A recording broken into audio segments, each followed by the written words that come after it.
Talk about in this ballgame tonight. Can we start with Nick Pivetta and once again stepping up when the team needed to put together a win? Just another great outing by Nick. Yeah, a ton of positive tonight. Gritty win. Nicky, fantastic. Third now all-time Canadian strikeout leaders. It's a big deal. But he was terrific. You know, established it from the very beginning. Went all the way through. Made a lot of quality pitches. Fastball was good. Threw in for a fact. Curveball was outstanding. Heart of a lion. So terrific job by Nick. Yeah. So often you'll hear the term that even if a guy's mowing, there's going to be one inning where he gets challenged. And for him, it was that fourth inning. For him to be able to dig down deep and come up with those 2 strikeouts, I mean, that was a big momentum. Yeah, you're right. Scan, you know, a lot of times you're cruising, but there's that one inning that sometimes creeps up, and you got to figure out and dig deep. And Nick's like a great competitor, and got some traffic out there, and he was able to go get 2 tough hitters and get a couple punch outs, and so he was fantastic tonight. Of course, the bullpen was terrific as well, brought it home. Yeah. Were there a lot of close pitches that were not going Nick's way that caused you to have a discussion out there? Yeah, you know, listen, I mean, I don't do that a lot. I think I don't think I know. Got a lot of healthy respect for the umpires league. The job's hard. I also, one thing we talked about recently is making sure that we're going to offensively protect our guys in the sense of like being stingy with balls, you know, not swinging out of the strike zone. And so I took a little exception with the 3-0 pitch to Sheets and carried it over to the next inning, and you know, had my conversation. And again, you know, these guys got a lot of respect for umpires. They have a hard job, man.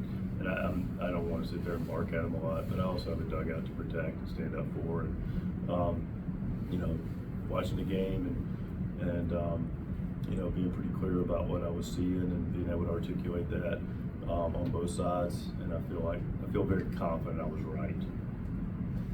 As far as the catches go, how often do you see 2 home run robbing catches as spectacular as what we saw tonight? Yeah, you know what? I mean, talked to Tatís about it a lot. You know, it's like routine greatness, right? Jackson, again, the timing is impeccable. His ability to go back, have a feel for it. Again, let's remind ourselves that this guy's never played center field, right, until last year in the big leagues. And his natural ability to go out and make plays like that against the wall, it's fantastic. He brought it through a homer, now he brought it through a homer. You know, Toddy being Toddy, again, converted shortstop, new to the outfield. So both those guys have like, what, 4 years combined outfield experience and going and making those plays. And it's also why, you know, listen, they win on both sides of the ball. You know, Jackson, he just saved a game tonight. You know, he won us a game. Toddy won us a game. So guys with that kind of athleticism and talent, they show up and they beat the other team in a lot of different ways. Sometimes with the bat, sometimes with the legs, sometimes with the gloves, sometimes with the arm.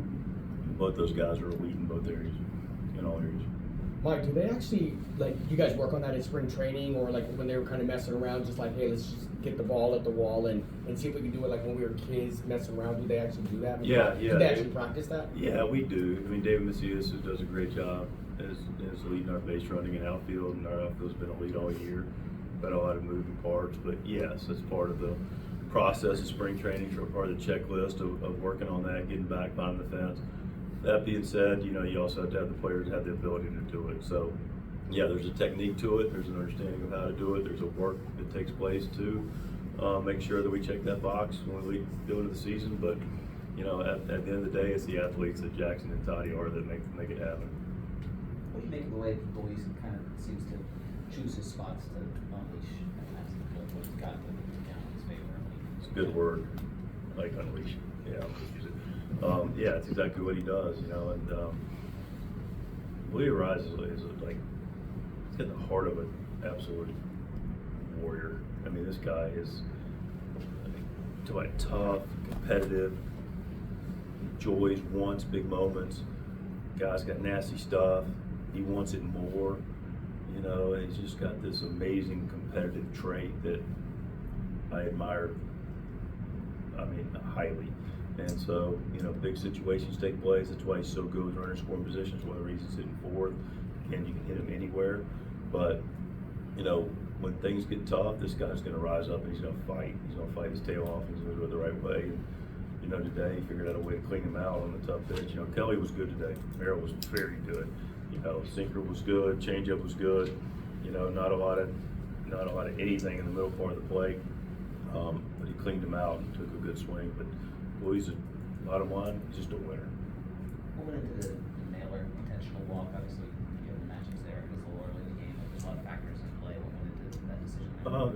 factors. You know, you look at it, you know, they bunt him over, and you got second and third, and you got a really high contact guy in Naylor. He's going to put the ball in play for the most part. He's better against righties. So then you say, okay, go down the road. We'll see you later. And you know, Suarez is a dangerous guy. Obviously, Merrill is a dangerous guy. But we take our shot, and then we got maybe a little bit more chance for some swing and miss there. And Nick did his job. You guys have won more 1-0 games than anyone. It's a dangerous way to live, but it's pretty impressive.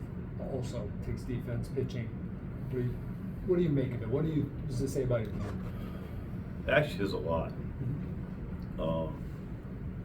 Winning a 1-0 game is hard to do. You got to play a lot of good baseball to do it.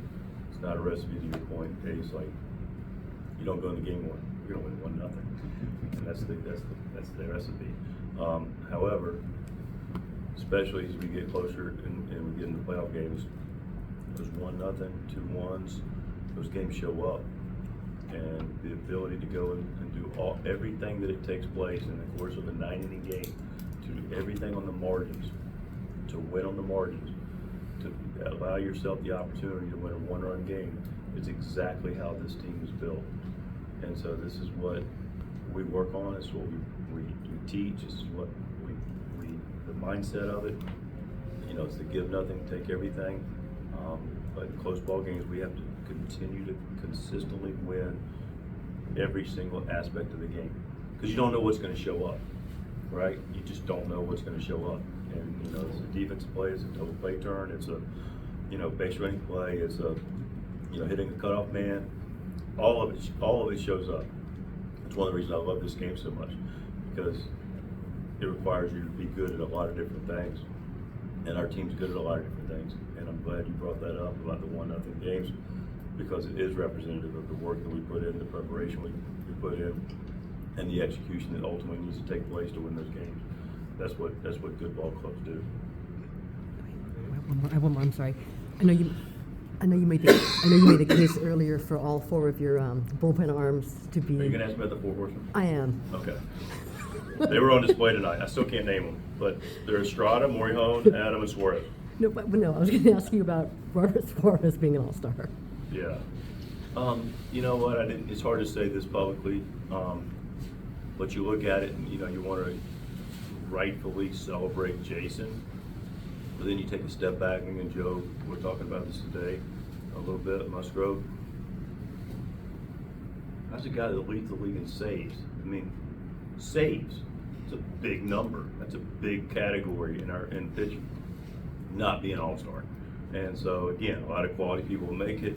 Not disparaging anybody that did, but it just feels right. The guy that's leading the league in saves should represent our team in the all-star game.